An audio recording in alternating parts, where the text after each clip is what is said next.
لله وحده والصلاة والسلام على من لا نبي بعده أما بعد فأعوذ بالله من الشيطان الرجيم بسم الله الرحمن الرحيم ولا تقتلوا أنفسكم خشية إملاق وقال الله تعالى وتبارك وإذا الموءودة سئلت بأي ذنب قتلت صدق الله العظيم.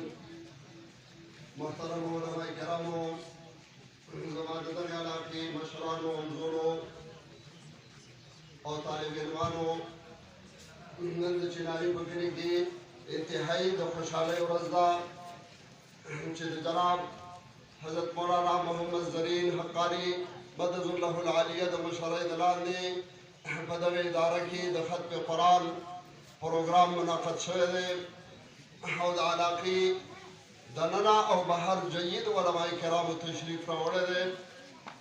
الله جل جلاله دې دا مبارک محفل د دې ادارې او د ټولې علاقې لپاره باعث د خیر او د برکت وګرځي.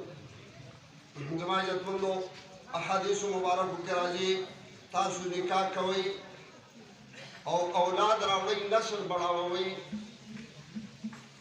د ورځ په قیامت نبي علیه الصلاة والسلام فرمایي دا امت چې سیوا شي په دې باندې به زه فخر کوم زما د امت سب به سیوایي. زمونږ کتابونو کې د اولاد د تربیت باقاعده ذکر شوی دی. یو ماشوم دی پیدا شو دا ماشوم چې کومه دی سمدس پیدا شو اوس پیدا شو و یو نیک پاک بزرګ لا چواره وې سچاګې په خولې کې وای او دې نوي ماشوم ته په خولې کې ورو چې دې نوي ماشوم رزق د یو پاک نیک بزرګ لاړې جوړ شي او وی خوږ شی لاړې جوړ شي. حضرت قاری طیب صاحب رحمه الله خطباتو کې لیکلي دي وایي زه چې کله پیدا شوم نو زه حضرت شیخ الهند غالبا او یو بل عالم ذکر کوي چې زه بوتلم د حافظ محمد زامن رحمت الله علیه د زوی خواړه او په هغه باندې راته آزار وکړو. علماء کرامو د خپلو بچو ډېر زیات غټو خیر ساتلی دی. الله جل جلاله د دې ماشومانو نه بیا د دنیا غټ غټ امامان او بزرګان جوړ کړي دي. دا په موږ او تا باندې لازم دي چې دا ماشومان د الله جل جلاله د طرف نه زموږ او ستاسو سره یو امانت دی. دا امانت چې کومه دی د دې په لویولو کې د دې په ساتلو کې زموږ پیسې په دې باندې په لګولو کې په دې ټولو کې چې کومه دی اجر او ثواب دی او دا کار د خیر دی. موږ او تا به چې کومه دی دا ماشوم د دې تربیت به کوو او دا زموږ امانت دی چې تو کومه تربیت یو چې دا په ورځ د قیامت د جناب نبی کریم صلی الله علیه و آله وسلم په څپ کې راپاڅي او شي د ساده مسلمان. زما عزتمندو دا پروګرامونه د دې لپاره کېږي چې یو تاسو ته دا وښودلی شي چې تاسو کوم مدرسې له چندې ورکوئ او علماء کرامو سره کوم امدادونه کوئ چې هغه یو ثمره تاسو ته ښکاره شي چې یاره علماو کار کړی.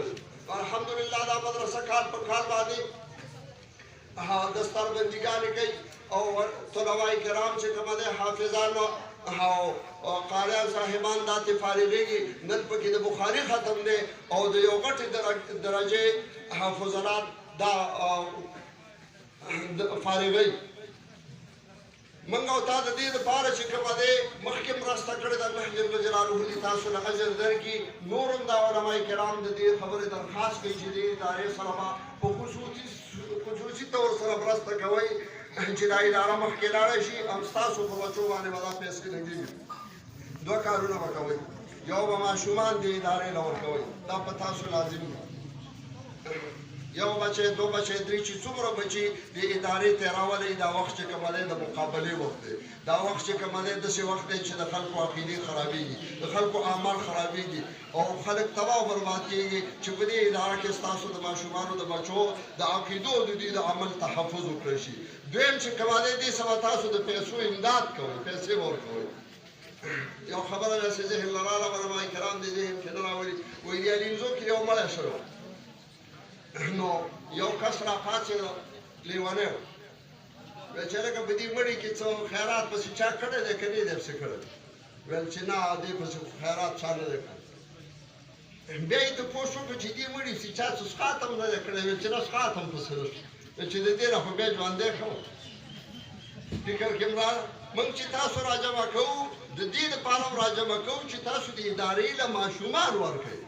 که ته ماشوم ادارې له نه ورکړې نو بیا خو تا ته خبره کول او راجمع کول داسې یو عبث کار دی. دویم دا چې ته پیسه ورکړې، اداره چې کومه دی دا ماشوم دا په پیسو باندې تیارېږي چې څومره ستا د طرف نه امداد ډېري دومره به انشاءالله العزیز اداره په ترقۍ کې. الله جل جلاله دې تاسو له اجر درکړي. زه بیمار وم او د ناظم صاحب د بیانات مطابق یو دوه خبرې مې وکړې. علماء کرام شته هغوی به تفصیلي بیانات کوي. وصلی الله علی النبي الکریم.